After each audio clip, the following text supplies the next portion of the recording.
Selamat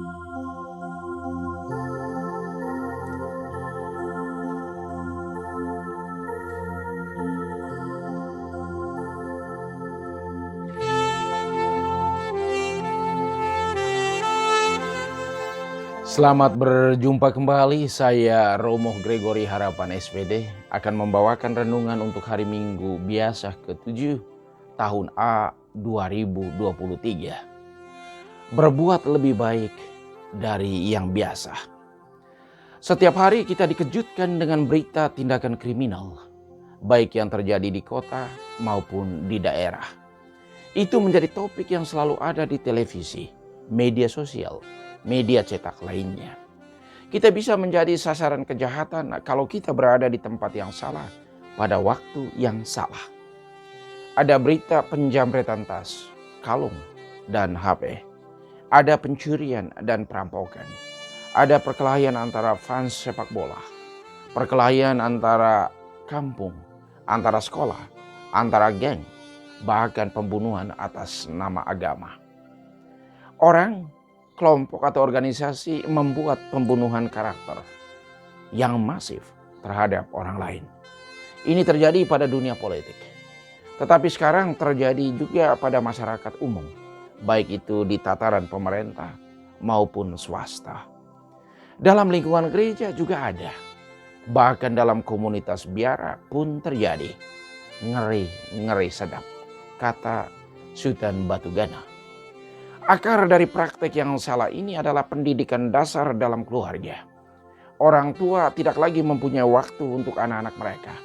Atau anak-anak tidak lagi mendengarkan nasihat orang tuanya. Orang tua tidak sanggup lagi untuk memberi teladan yang baik bagi putra-putrinya. Mungkin kami imam, brother, sister, dan father juga terjadi seperti itu. Tidak bisa menjadi teladan yang baik. Memang tidak ada manusia yang sempurna. Tetapi setiap orang bisa menjadi orang baik. Karena ia belajar dari ketidaksempurnaannya. Kalau pendidikan keluarga kenyataannya seperti di atas, maka masyarakat kita mengalami kemerosotan nilai dan kemunduran dalam gerakan memanusiakan manusia muda. Tujuan utama pendidikan adalah memanusiakan manusia muda, sehingga mereka memiliki karakter positif yang selalu memihak pada kebenaran. Lebih menyedihkan lagi, kekerasan sering terjadi dalam rumah tangga. Anak ditelantarkan, suami istri pisah. Juga ada salah pergaulan, salah memilih teman, sehingga terjerumus ke dalam pelbagai hal yang merusak hidup. Narkoba, alkoholik, dan hidup hedonistik. Setiap orang harus menjadi tuan atas dirinya. Setiap orang harus bertanggung jawab untuk hidupnya. Mari kita terus berbenah diri. Hadapi segala sesuatu dengan bijaksana. Ada orang yang suka menuding orang lainnya sebagai setan. Tetapi dirinya sendiri adalah penghulu setan, kepala setan. Tindakan kejahatan yang terjadi di mana-mana membuat orang tidak nyaman. Selalu ekstra waspada di mana saja. Situasi ini tidak dialami di negeri yang sungguh demokratis. Kita sebut saja Hong Kong misalnya. Kalau kita bepergian di sana, orang masih mengingatkan kita kalau dompet kita jatuh. Mereka akan katakan, "Tuan, dompetmu jatuh." Atau, "Maaf Tuan, apakah ini teleponmu?" Kalau kita melupakan HP kita di restoran, di counter mall, atau pada tempat duduk transportasi umum. Hal seperti itu agak jarang terjadi di sini, di negeri kita. Kehadiran Yesus di tengah kita membawa banyak perubahan.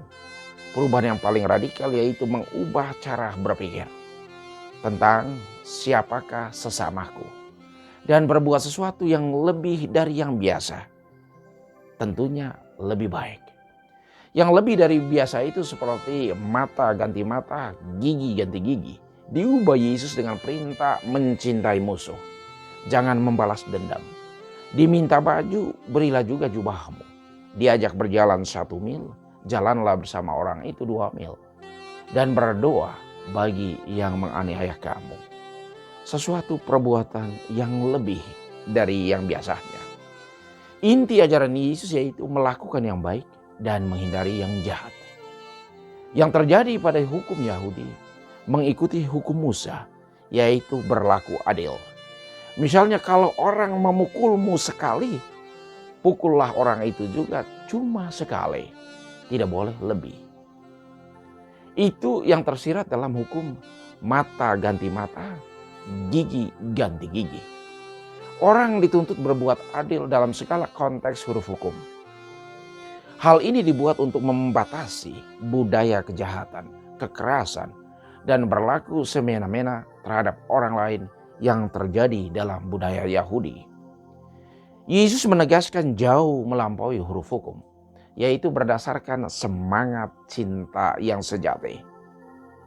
Seruan kitab Imamat. Kasihanilah sesamamu manusia seperti dirimu sendiri.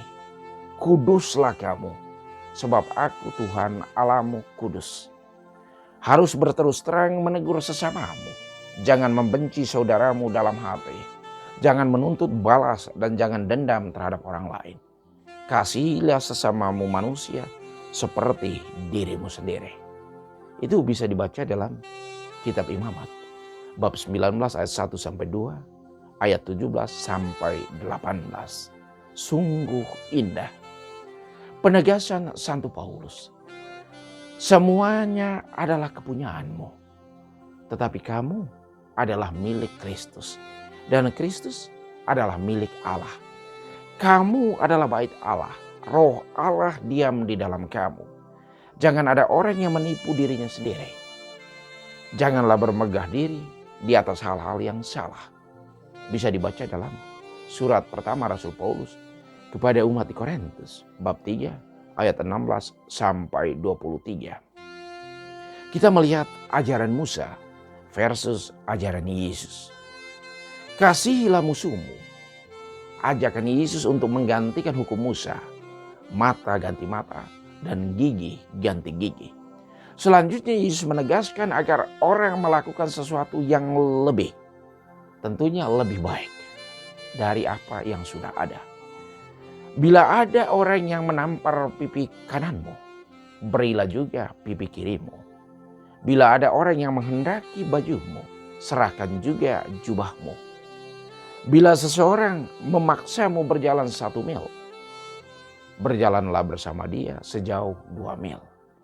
Berbuat lebih dari yang diminta atau yang dituntut, suatu keunggulan dalam berbuat baik. Berikanlah kepada orang apa yang dimintanya. Dan jangan menolak orang yang mau meminjam sesuatu darimu. Berbuat beda dari yang biasanya. Yaitu kasihilah musuh-musuhmu. Berdoalah bagi mereka yang menganiaya kamu.